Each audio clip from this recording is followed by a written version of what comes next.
Now, China's Belt and Road Initiative marked its 10th anniversary with the third Belt and Road Forum for International Cooperation in Beijing in October.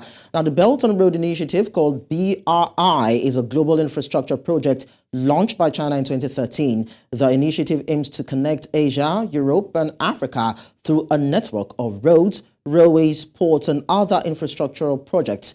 While the initiative has been welcomed by many African countries, there are also concerns about its impact on the continent. So this morning, I'm being joined by Charles Abugre, who is Executive Director, Ideas, Africa and China's Belt and Road Initiative, and he will be shedding more light on this. Thank you so much, Charles, for talking to us.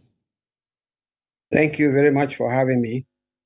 As we know, it has been 10 years since the BRI initiative was launched. Has it lived up to its purpose so far? How has it helped African countries in terms of infrastructure developments? Well, first, 10 years is a very short time period. Let's keep that in mind. Second, the initial impetus for the BRI, the Belt and Road Initiative, was the connection of China to the rest of Southeast Asia and Central Asia.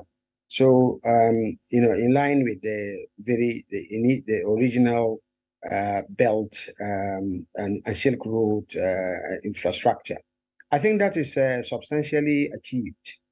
And then it started to extend with Africa being part of it and Europe. This was driven partly because China very rapidly became the second largest economy and is now pushing towards being the largest economy. It built up a huge amount of reserves. It's the manufacturing center of the world and the biggest trader in the world. And so it built up a huge amount of foreign exchange reserves. It needed to diversify this money anyway. Having lent hugely to the United States economy, China had to find a way to reduce its risks and its exposure to the United States and to Europe.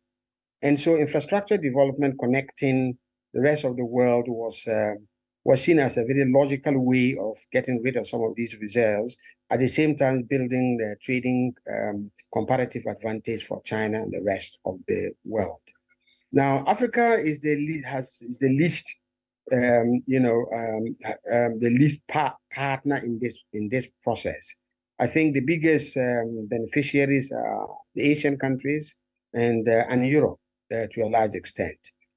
Africa has only a few countries currently connected, and you would know that from the priority countries that are selected, by China under the Forum on China African Cooperation, 10 very large ones. Nigeria came into it a bit late, but was one of them.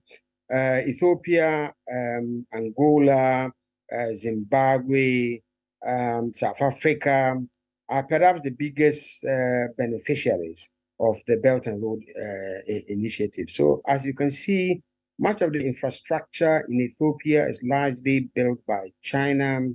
Much of the infrastructure from energy to transport infrastructure in Angola is also built by China. But also much of the infrastructure, especially the rail and road infrastructure in Kenya, is built by China. The relationship with South Africa is increasingly more around energy and industry level, industrial development, cooperation, and technology. Okay. So the few countries that have participated definitely have made something of it. Too few countries have participated. The west of the Atlantic coast is really not, West African Atlantic coast is really not drawn into the Belt and Road Initiative.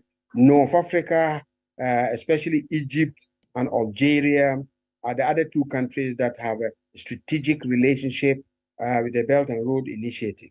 So it's early days yet for Africa, to make a definitive judgment. But definitely, a few countries have made something out of it. Now, Charles, the Belt and Road Initiative is premised on five interlocking pillars, namely policy coordination, facilities, connectivity, unimpeded trade, financial cooperation, and people-to-people bonds. What's your assessment of these as they relate to Africa's industrial and infrastructural growth? And the reason I'm asking this is because earlier you just said that Africa is not highly prioritized as compared to other continents. So, does it have to do with Africa's positioning among global discourse? Does it have to do with Africa's markets? Does it have to do with Africa's economy and its inability to plug in or to leverage on what this initiative is providing? That's why it has not been able to fully develop its industries. I think all of what you have said are relevant, but an important part is also our coordination architecture. So we've always tended to try to operate as a continent.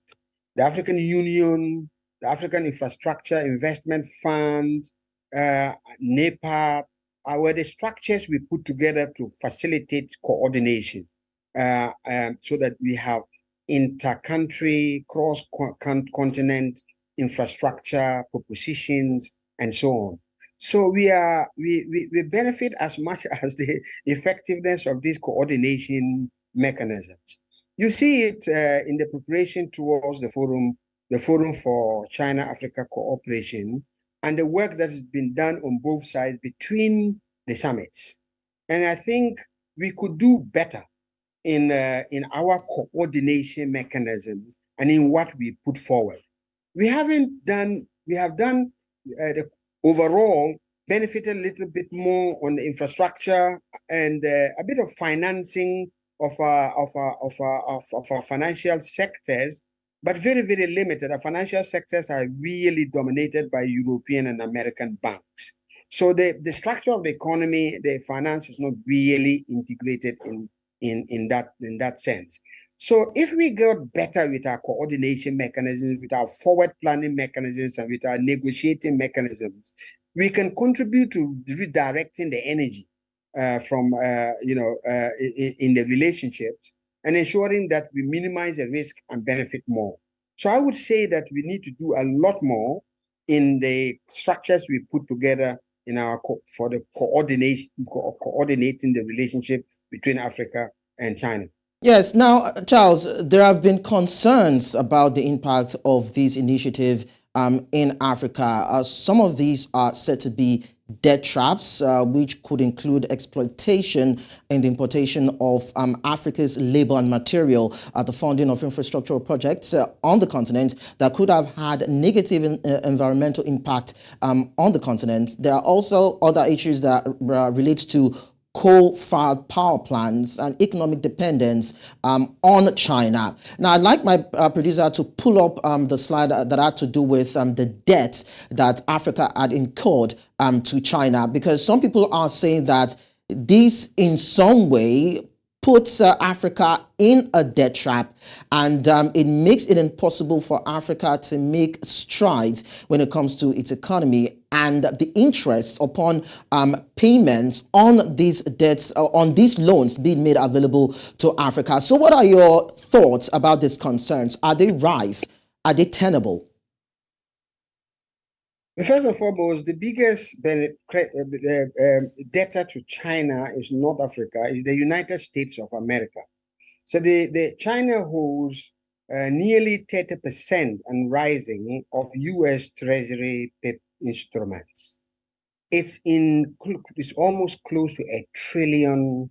The total amount that the continent owes to China is barely, as you have put up there, barely $100 billion in a trillion plus economy. It's almost nothing.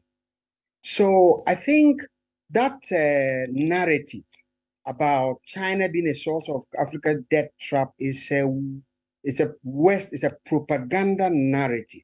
Mm. This is also because China, Africa, the proportion of Africa's debt owed to China is just barely 30%.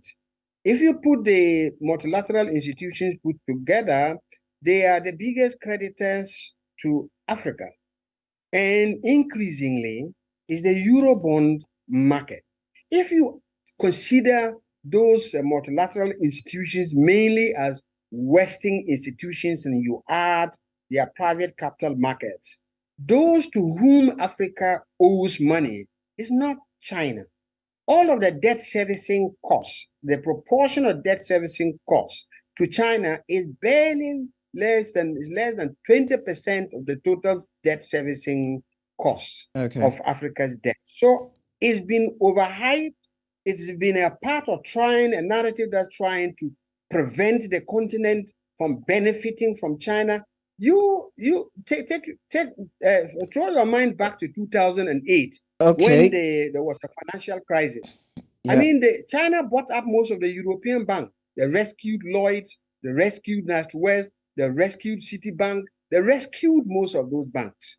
Part of the reason why the West is now jumping about this is the realization that, in fact, the commanding house of the economies lie with China.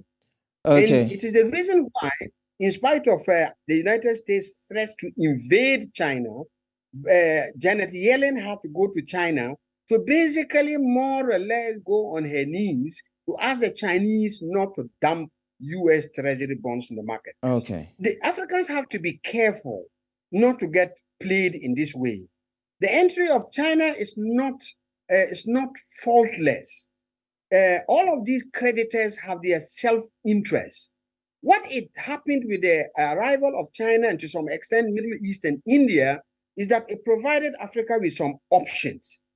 How we handle those options is basically based on our strategic geopolitical, game, how we play it. But we must welcome the ability to diversify our risks. All right, Charles, we are going to peg the conversation there. Of course, we are aware that China is the leading partner with Africa when it comes to trade and investments, and we hope that this will be scaled up without any other economic encumbrances on the continent. Charles Abugre, Executive Director, Ideas Africa and China's Belt and Road Initiative, thank you so much for talking to us. Thank you for having me.